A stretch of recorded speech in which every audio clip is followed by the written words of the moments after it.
আজকের ভিডিওতে আপনাদেরকে স্ট্রেস, অ্যাংজাইটি, মানসিক চাপ, মানসিক ভয়ভীতি, বুক ধড়ফড় করা, হাত পা কাঁপা এই ধরনের সমস্যার কোন জায়গা থেকে সৃষ্টি সেই কারণটা আপনাদেরকে বলবো এবং এটা থেকে মুক্তির একটা উপায় আপনাদের সামনে তুলে ধরবো।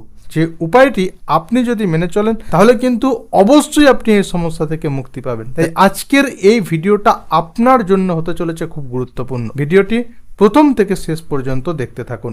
বন্ধুরা, এর আগের ভিডিওতে আপনাদেরকে বলেছিলাম আপনার মধ্যে যখন কোনো চিন্তা আসছে সেই চিন্তাটার কখনোই গভীরে যাবেন না, কারণ আপনি যদি এই চিন্তাটার একবার গভীরে চলে যান তাহলে কিন্তু কখনোই বাইরে বেরিয়ে আসতে পারবেন না। কারণ চিন্তা জিনিসটাই এমন, কোনো বিষয় নিয়ে একবার যদি আপনি ভাবতে শুরু করেন তাহলে কোন জায়গায় গিয়ে আপনি শেষ করবেন সেটা আপনি বুঝতে পারবেন না। তাই এর আগের ভিডিওতে আপনাদেরকে বলেছিলাম তাই চিন্তা যখন আপনার কাছে আসছে আপনার প্রথম কাজ হবে সেই চিন্তা ভাবনাটাকে প্রথম পর্যায়ে স্টপ করা। এই বিষয়টা আগের ভিডিওতে বলেছিলাম। যদি আগের ভিডিওটা আপনি যদি না দেখে থাকেন তাহলে অবশ্যই গিয়ে দেখে আসুন। কিন্তু আজকের ভিডিওতে আপনাদেরকে বলবো চিন্তা যদি আপনার কাছে এসে যায় তাহলে কিভাবে প্রথম পর্যায়ে চিন্তাটাকে স্টপ করবেন বা কিভাবে প্রথম পর্যায়ে এই চিন্তাটাকে থামিয়ে ফেলবেন সেই বিষয়টাই আজকের ভিডিওতে বলবো। প্রথমেই আপনাদেরকে একটা বিষয় বলে রাখি, আমাদের ব্রেন এবং মন সবসময় নেগেটিভ জিনিস বা খারাপ জিনিসকেই বেশি অ্যাট্রাক্ট করে, বেশি আকর্ষণ করে। এই জিনিসটাই যদি আপনাকে একটা উদাহরণ দিয়ে বোঝায়, যদি বাচ্চাদের কথায় দেখা যায় তাহলে দেখা যাবে বইয়ের যে জায়গায় খারাপ ছবি থাকে সেই জায়গাটায় সে বারবার উল্টে দেখে। আবার এই রকম ঘটনাও দেখা যায় কোনো বাচ্চাকে আপনি যদি কোনো কাজ করতে বারণ করেন সে সেই কাজটাই আগে করে। এর প্রধান কারণটা হচ্ছে এটাই যে আমাদের ব্রেন সবসময় নেগেটিভ বা খারাপ জিনিসটাকে তাড়াতাড়ি অ্যাট্রাক্ট করে এবং এটাকে দীর্ঘদিন ধরে মনে রেখে দিতে সক্ষম। ঠিক তেমনি আপনি যখন আপনার ব্রেনকে বলছেন যে আজ থেকে আমি চিন্তা করব না, কোনো চিন্তা এলে কোনো চিন্তা করব না, এটাকে বেশি ভাববো না, না নেগেটিভ, এই নেগেটিভ জিনিসটাই কিন্তু আপনার ব্রেনের মধ্যে চেপে বসছে, আরও কঠিন হয়ে যাচ্ছে।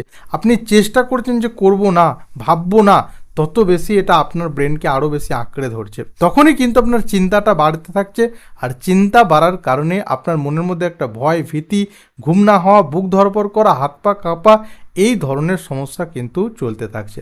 আর এই রকম সমস্যা আপনার যখন দীর্ঘ সময় ধরে চলতে থাকবে তখনই কিন্তু আপনার নার্ভাস সমস্যার মতো বিভিন্ন ধরনের সমস্যা দেখা দেবে।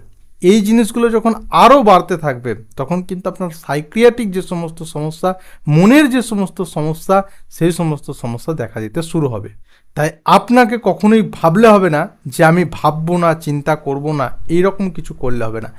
এই জায়গাটাতেই কিন্তু আপনাকে একটা টিপস বলবো, যে টিপসটা আপনি যদি অক্ষরে অক্ষরে মানতে পারেন তাহলে কিন্তু অবশ্যই আপনি আপনার চিন্তার উপর রাজ করতে পারবেন। এর জন্য আপনাকে ধৈর্য রাখতে হবে। ধৈর্য না রাখলে আপনি কিন্তু এর ফল পাবেন না, অর্থাৎ আপনি নিজেকে চিন্তা ভাবনা থেকে দূরে রাখতে পারবেন না। যে কোনো কিছুর ভালো ফল পেতে গেলে অবশ্যই আপনাকে ধৈর্য ধরতে হবে। কিভাবে আপনি চিন্তার গভীরে যাবেন না বা প্রথম পর্যায়ে স্টপ করবেন, এর জন্য প্রথম সকালে উঠিয়ে আপনাকে যে কাজটা করতে হবে সেটা হচ্ছে আপনাকে একটা রুটিন করতে হবে।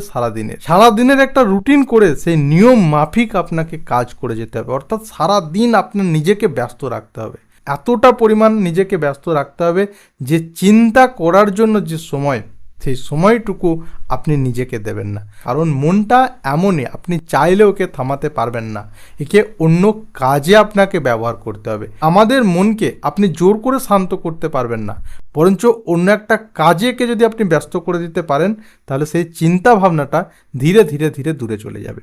তার জন্য আপনার ডেলি রুটিন থাকা একটা কিন্তু অবশ্যই প্রয়োজন। সকালবেলা ঘুম থেকে উঠেই এই রুটিনটা আপনাকে করতে হবে এবং সেই অনুযায়ী স্টেপ বাই স্টেপ কাজ করে আপনাকে নিজেকে ব্যস্ত রাখতে হবে। আপনি যত বেশি কাজের মধ্যে ব্যস্ত থাকবেন আপনার চিন্তা ভাবনা কিন্তু ধীরে ধীরে ধীরে দূরে চলে যেতে থাকবে। চিন্তা থেকে মুক্তি পাওয়ার জন্য এটাই হচ্ছে সবচেয়ে বড় উপায়। কারণ আপনি যদি নিজেকে ব্যস্ত না করতে পারেন, সবসময় যদি চিন্তার পেছনেই আপনি পড়ে থাকেন তাহলে চিন্তা থেকে কিন্তু কোনোভাবেই আপনি রেহাই পাবেন না। এই একমাত্র পথ যেটা আপনাকে মুক্তি দেবে।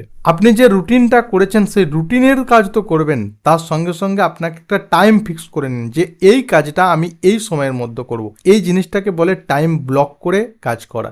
টাইম ব্লক করে দিন যে এই টাইমে এই কাজটা আমি করব, তাহলে কিন্তু আপনার মন সেই কাজের দিকে অনেক বেশি অ্যাট্রাক্ট হয়ে পড়বে। নিজের সঙ্গে কাজের একটা কম্পিটিশনের মাধ্যমে কাজটা করতে থাকবেন, যার ফলে চিন্তা ভাবনা আপনি সেই সময় ভুলে যাবেন। এই ছোট্ট টিপসটা অবশ্যই আপনি আজ থেকে কাজে লাগান। যদি আপনার মধ্যে স্ট্রেস, অ্যাংজাইটি, মানসিক চাপ এই সমস্ত সমস্যা নিয়ে আপনি যদি দীর্ঘদিন ধরে ভুগছেন, তাহলে অবশ্যই এই টিপসটা আপনার জন্য। আজকের ভিডিওটা এই পর্যন্তই।